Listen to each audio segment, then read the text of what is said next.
नाज़रीन, मोहनजोदड़ो वेझो कामरेड सोभो ज्ञान चंदाणी जो आबाणो ॻोठ बेंडे जे मुतासिर ॻोठाणनि जी बाहर न थी ॻोठ जा अक्सर घर ड्रही पट पइजी विया ऐं घरनि अंदरि पाणी तलाउनि जी सूरत में बीठल आहे। उन ई हवाले सां ॾिसूं था ग़ुलाम मुस्तफ़ा जहतियाल जी रिपोर्ट।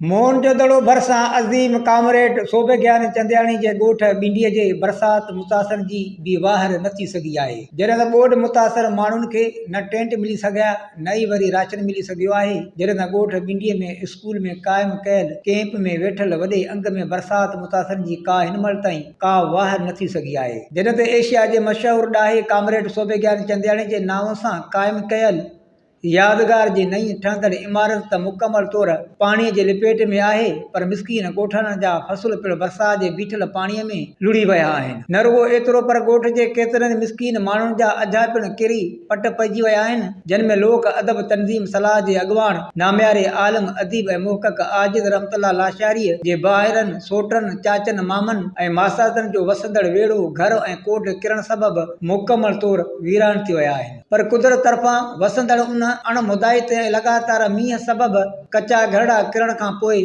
के मिसकीन वेचारा लॾड़ो खणी हैदराबाद ऐं जामशोरे जे कैंपनि में वञी वेठा त किन वेचारनि खे किरायो भरण जी ताक़त न हुजण सबबि हू मजबूर थी हिकु ॻोठ जे सरकारी स्कूल अंदरि पनाह वरिती आहे। उन मौक़े ते बरसात मुतासिरनि आवाज़ न्यूज़ सां ॻाल्हाईंदे चयो आहे त संदन घर मुकमल तौर पट पइजी विया आहिनि। असां सरकारी स्कूल में पनाह वरिती आहे जिते असांखे कुझु बि नथो ॾिनो वञे। स्कूल में बचड़ा वठी अची वेठा आहियूं। ॿोॾ जा ॿुॾड़ असांजा मासात ओॾो उहे बि आया आहिनि, उहे असां कठे वेठा आहिनि। कंहिं बि असांजी मालिकी न कई आहे ॻोठ जे निमाइंदो अॼु तव्हां आया महिरबानी करे ॿियो बि कोर्स जांच ते कोन थो अचे, असां बसि वेठा आहियूं। राशन वग़ैरह कीमा मिलनि तव्हांखे? ॻोठ में आया आहिनि, ॿुधूं था पिया वॾेरनि वटि माल आयो आहे, पर असांखे ज़रूरु कोन ॾिनो अथनि।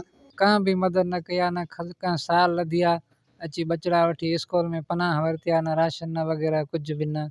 ईअं वेठा आहियूं बसि। तव्हां अॼु मीडिया वारा आया हो, तव्हांखे अपील आहे, जेके वस वारा निमाईंदा आहिनि उन्हनि खे अपील आहे, रोड सां के बि वॾेरा वञनि था पुछा नथा कंदा बोर्ड में आया हो, कीअं आया हो, छा थियो आहे, का ॻाल्हि ई कान्हे। बोर्ड में हेॾे लॾे वियासीं, घर दर रही आहिनि, जाईंदे रही वियूं। असां हिते अॼु स्कूल में पनाह वरिती आहे। 15 ॾींहं थिया आहिनि, असां वटि केरु कोन आयो पुछण जे लाइ, या कोई निमाइंदो को बि न आयो। अॼु तव्हां आया आहियो, असां वटि ॿियो केरु कोन आयो आहे। आया आहियूं 15 ॾींहं, न असांखे राशन न कुझु का शइ न मिलियो आहे। इन नंढड़ा बचड़ा जितामणा असां छा करायूं। हिकु ॿोॾ जा ॿुॾल कुझु बि न कढियोसीं, ओ इरड़ी बि न कढीसीं, पर अन्न जो पाचिको बि असांजे न बचियो जो असां कढी को नंढड़े बचड़नि खे को खारायो, कुझु बि न बचियो। राति जो अधु राति जो ॿोॾ आई, अधु राति जो बसि रुगो सिर बचा करे पंहिंजा बचड़ा कढे पंहिंजो इहे दामर रोड ते निकिरी ऐं बसि बीठासीं। 15 ॾींहं थिया आहिनि, असांखे कुझु न, मुंहिंजो नाम आहे शहज़ादी, असांखे का शइ न मिली आहे। नंढड़ा बचड़ा असांजा बुख कंहिं असांजी मालिकी न कई आहे। कैमरामैन मदनी जहतियाल सां गॾु रिपोर्ट ग़ुलाम मुस्तफ़ा जहतियाल, आवाज़ न्यूज़,